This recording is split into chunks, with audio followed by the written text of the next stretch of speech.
계속해서 대구 경북 소식 전해드립니다. 대구와 경북 지역은 대체로 맑은 가운데 동해안 지역으로 눈이 내리고 있습니다. 오늘 낮 최고 기온은 대구 1.7도 등 영하 4도에서 영상 4도의 분포로 어제보다 4, 5도가량 낮아 추웠습니다. 울진에는 4.5cm의 눈이 내리는 등 동해안 일부 지역으로는 밤까지 1에서 5cm가량의 눈이 내리다가 그치겠습니다. 내일 아침 최저 기온은 대구 영하 5도 등 영하 12도에서 영하 4도, 낮 최고 기온은 대구 5도 등 1도에서 6도의 분포로 오늘과 비슷하겠습니다. 전북 고창과 부안에서 발생한 오리 농장의 고병원성 AI가 철새에서 유입됐을 것으로 추정되고 있습니다. 지역에서도 철새 방역에 비상이 걸렸지만 마땅한 대책이 없는 것도 고민입니다. 박재형 기자입니다. 철새 도래지인 구미 해평습지, 방역 차량 한 대가 뚝 주변을 돌며 소독액을 계속 뿌립니다. 가축위생 시험소 직원들은 습지 곳곳에서 철새의 분변을 채취해 AI 감염 여부를 확인합니다. 새오리와 제두루미 등 다양한 철새가 날아드는 이곳도 조류 인플루엔자의 위험에서 자유롭지 못한 상황입니다. 동네 유입 방지를 위해서 분변 채취와 또 예찰 활동 그리고 소독을 강화하고 있습니다. 지역의 대표 철새 도래지와 각 시군의 저수지에선 일주일에 한 차례 방역 활동을 하던 것을 하루에 한 차례 이상으로 강화하고 있습니다. 지난 4차례 AI 발생 원인이 철새에 의한 유입이라고 추정되어 온 데다 최근 철새 분변에서 저병원성 AI가 많이 검출되는 등 고병원성 AI 발생 우려가 큰 상황이었지만 막기에는 역부족이었습니다. 다른 데서 드러난 걸 못 들어가는 이 방법 말고는 뭐 지금 우리가 할 수 있는 방법이 사실 거의 한계가 있습니다. 이 같은 상황을 감안하면 철새와 접촉을 차단해야 하지만 이동을 통제할 수 있는 사육 가금류가 아닌 만큼 한계가 있을 수밖에 없습니다. 결국 철새 도래지에 대한 소독과 예찰 강화가 유일한 방법이어서 방역 당국의 고민도 커지고 있습니다. 시설과 인력을 해서 보다 더 확대해서 철새 도래지 집중 관리 지역에 대한 AI 검사를 또 보다 더 확대. 오늘도 전북 정읍에서 의심 사례 신고가 들어오는 등 조류 인플루엔자 확산 우려가 커지는 가운데 AI 잠복 기간을 감안하면 이번 주가 최대 고비가 될 것으로 보입니다. MBC 뉴스 박재영입니다. 동대구 복합환승센터가 다음 달 착공에 들어감에 따라 복합환승센터 터 안에 있는 금호고속터미널이 내일 자정부터 매표를 중단합니다. 대신 금호고속터미널은 오는 2016년 말까지 맞은편 한진과 중앙, 동양고속터미널로 분산 이전돼 운영됩니다. 동대구 복합환승센터는 건축에 따른 실시계획 승인과 건축 허가가 지난해 12월에나 다음 달에 공사 착공에 들어갑니다. 대구 상공회의소는 혁신도시로 이전했거나 이전할 예정인 공공기관 구매, 계약 담당관들을 초청해 지역의 상품과 용역을 사용해 줄 것을 당부했습니다. 또 이 자리에서 대구시 경제정책과장이 참가해 지역 경제와 구매 시책에 대해 설명했고 지역의 주요 협동조합과 우수기업 관계자들이 우수 제품을 소개했습니다. 한편 대구혁신도시로는 한국감정원을 비롯한 3개 기관이 이전을 완료했고 오는 2015년까지 9개 기관이 더 옮겨올 계획입니다.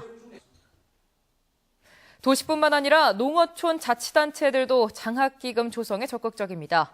교육 투자를 통해 지역 경쟁력을 높일 수 있기 때문입니다. 한기민 기자가 보도합니다. 지난 2007년부터 교육발전기금 모금을 시작한 영덕군은 7년 만에 100억 원을 모았습니다. 출연금으로 군 예산 55억 원을 보탰지만 인구가 4만 명에 불과한 조그만 자치단체로서는 적은 금액이 아닙니다.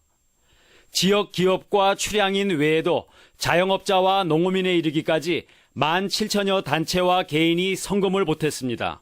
외지에 빠진 학생들을 영덕에서 지키고 키우는 것이 영덕 지역 발전에 큰 밑거름이 될 것 같아서 교육발전기금에 동참하게 되었습니다. 인구가 10,000명 남짓한 울릉군도 5년 만에 17억여 원의 장학기금을 모았고 앞으로는 외지에 나가 있는 고교생에게도 장학금을 지급할 계획입니다. 울진군은 지난해 말부터 300억 원을 목표로 장학기금 조성에 나섰고 이와 별도로 수도권 기숙사 건립을 위해 150억 원의 예산을 출연한 상태입니다. 장학기금이 쌓인 자치단체는 장학금 외에도 방과 후 심화학습 등 교육 투자액을 늘려 교육 환경을 개선하는 효과를 거두고 있습니다. 장학금도 충분하게 학생들한테 주문을 내가지고 학생들 정원이 다 채웠습니다. 인구가 안 줄고 또 학생들도 공부를 열심히 할 수 있게 분위기가 조성됐기 때문에 중학교 학생들이 외지를 거의 안 나갑니다.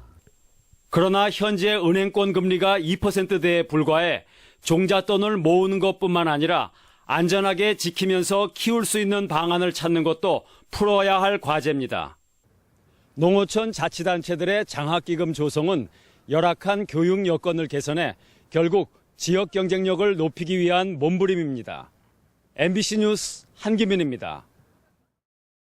대구지방경찰청은 지난해 5월부터 6달 동안 100여 명에게 악성 코드가 포함된 문자 메시지를 보내 피해자들의 전화기에서 소액 결제가 이루어지는 스미싱 수법으로 수천만 원을 챙긴 혐의로 25살 송모 씨 등 2명을 구속하고 6명을 불구속 입건했습니다.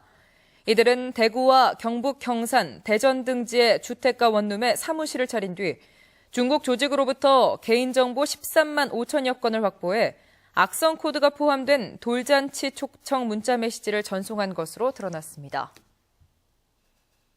포스코건설의 경기도 안양 하수처리장 공사 현장에서 격리 업무를 맡은 한 여직원이 30억 원가량을 횡령한 것으로 드러났습니다.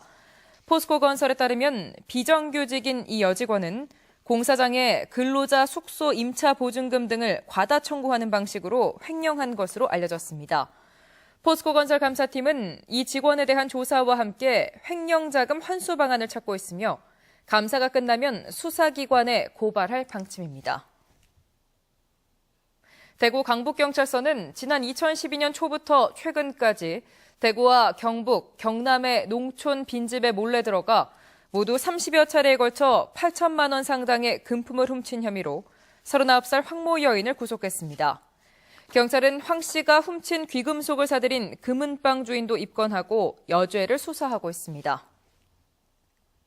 오늘 오전 6시 40분쯤 상주시 화서면 상주에서 창원고속도로 상주 방향 54.5km 지점에서 42살 최모 씨가 몰던 11톤 화물차가 제설 작업 중이던 도로공사 차량과 추돌했습니다. 이 사고로 화물차 운전자 최 씨와 제설차에 타고 있던 42살 구모 씨 등 2명이 부상을 입어 병원으로 이송됐습니다. 지금까지 대구 경북 소식 전해드렸습니다. 시청해주신 여러분 고맙습니다.